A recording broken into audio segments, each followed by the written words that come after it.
We've had the trial, the charge has been dropped. We've had enough shit shoved down our throats. I shut my mouth believing in the justice system and following the rules. Others in this saga haven't done that. There's only one truth.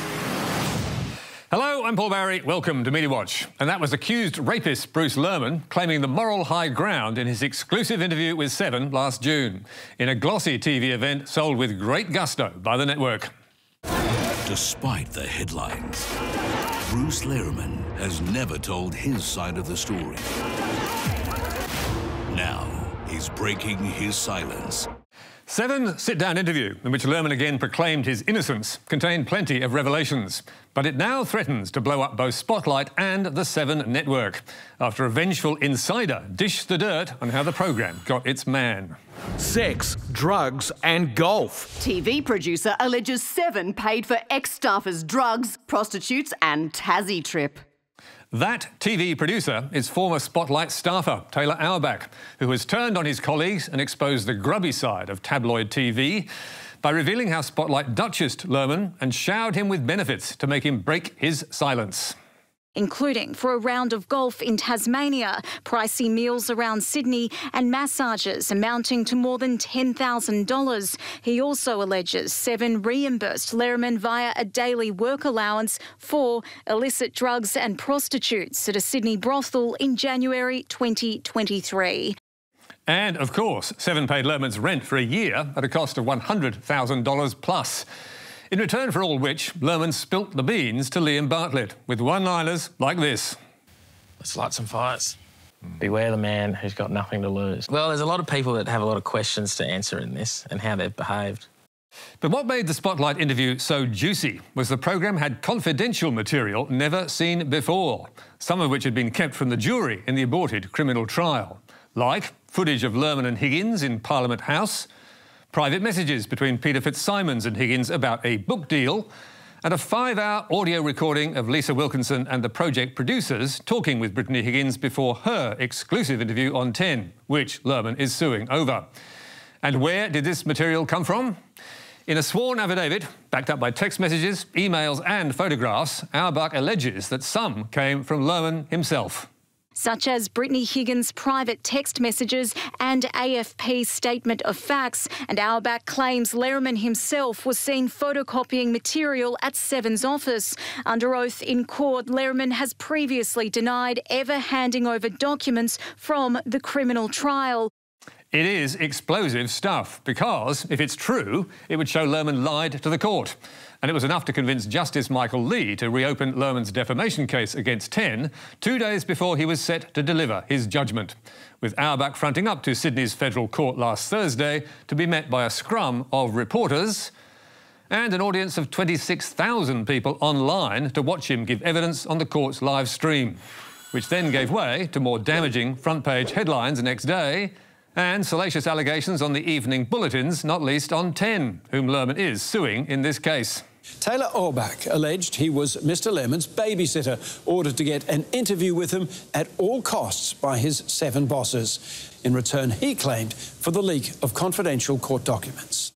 Under cross-examination, Auerbach claimed that in January 2023, he went back to Lehrmann's Sydney hotel, which was being paid for by Seven, whereupon Lehrmann then started talking to me about a prospective Spotlight story and his desire to order prostitutes. He agreed to be in a Spotlight interview as long as we didn't ask him about what happened on the night in Canberra.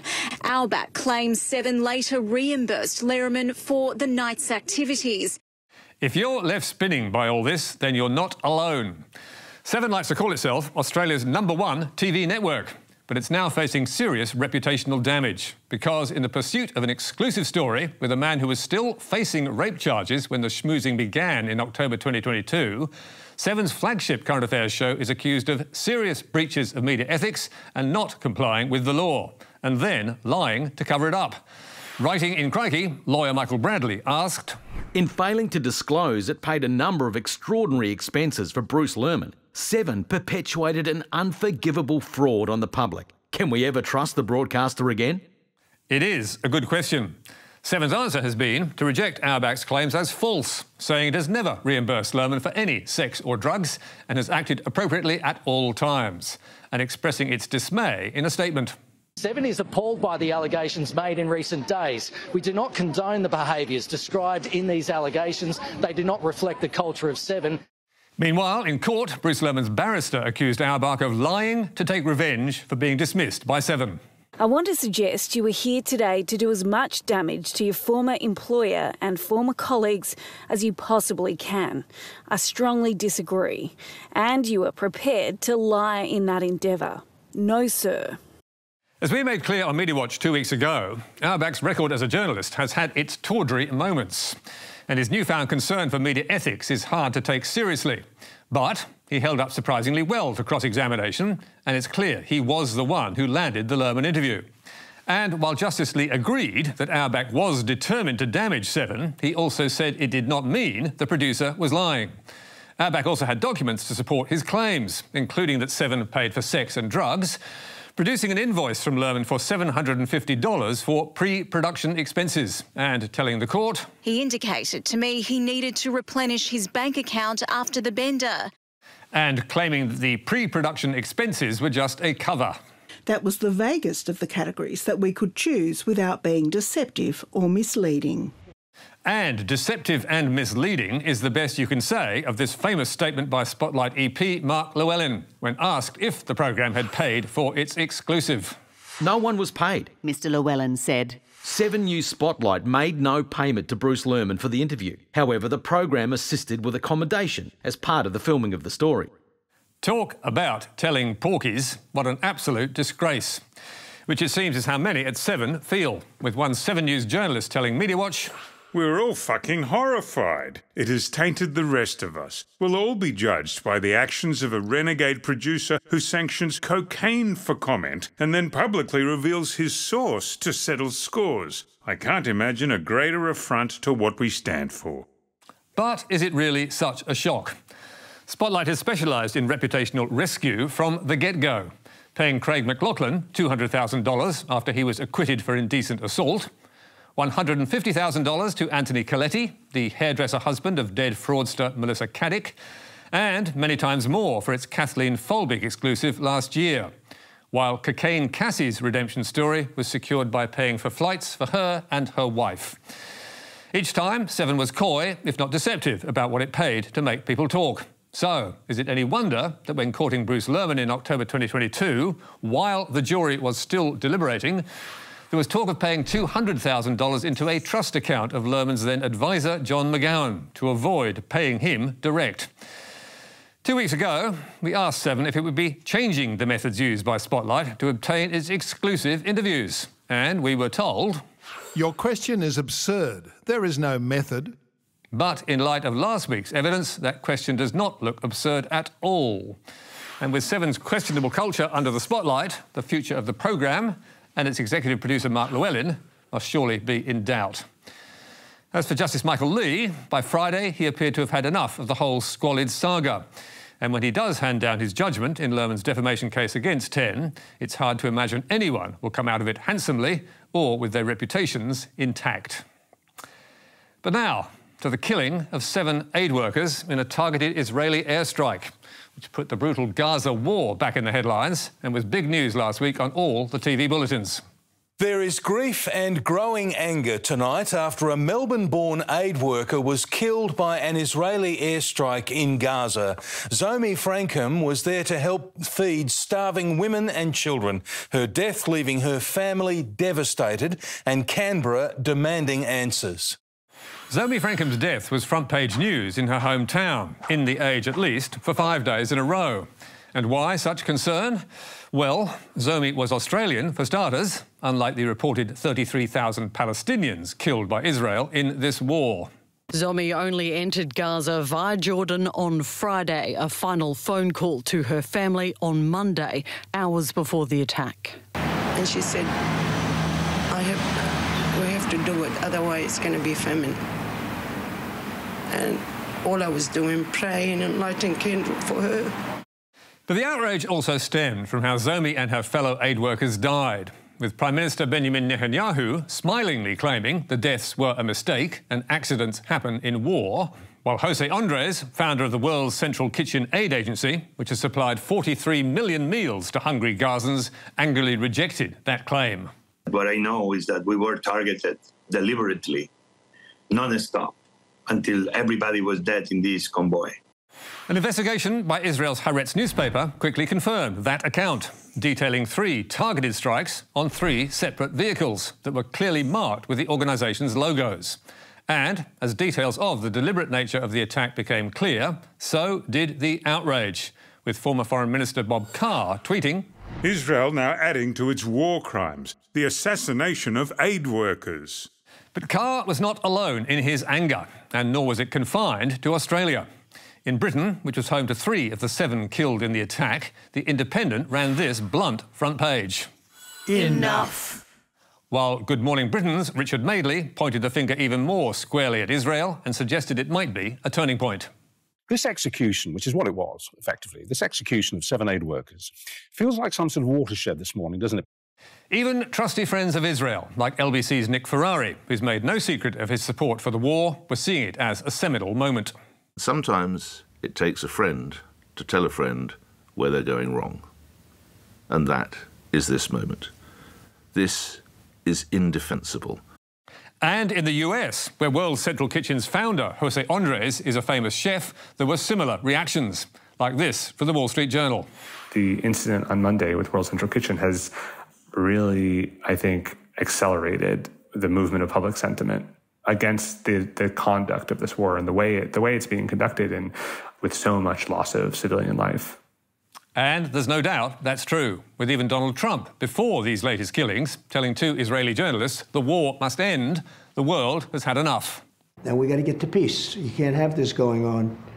And I will say Israel has to be very careful, because you're losing a lot of the world. You're losing a lot of support.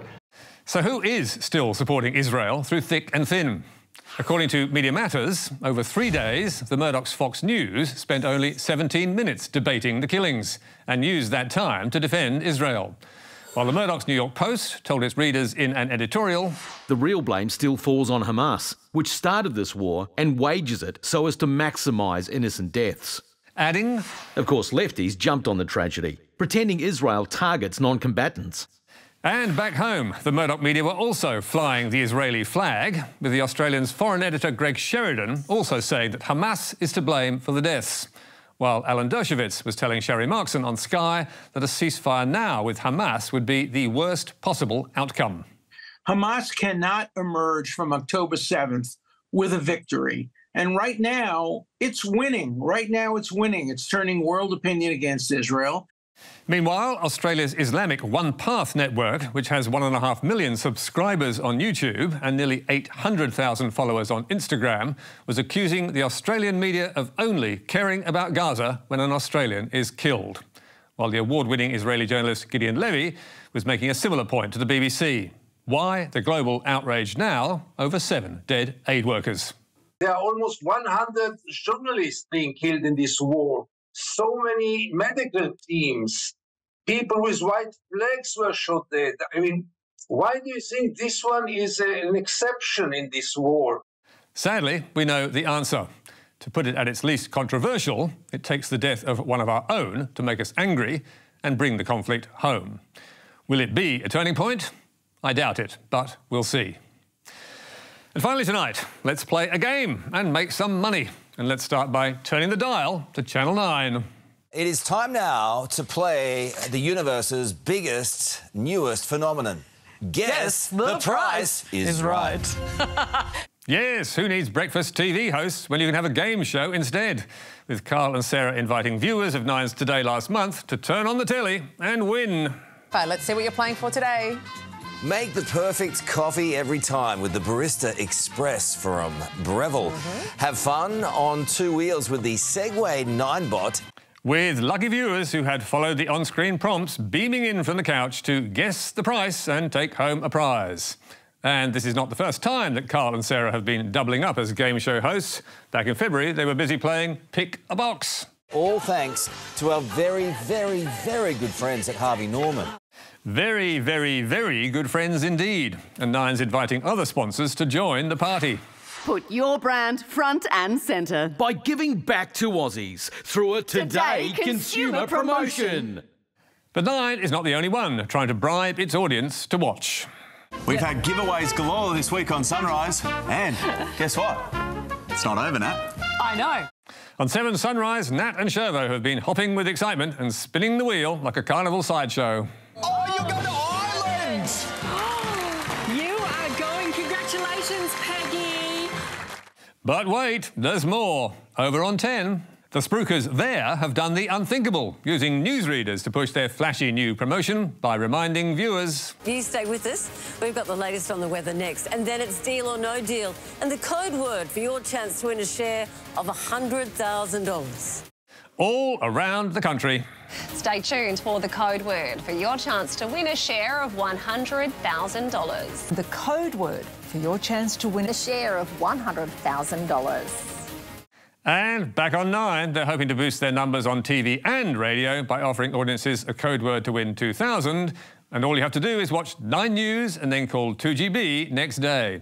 With Peter Overton and Ben Fordham telling listeners...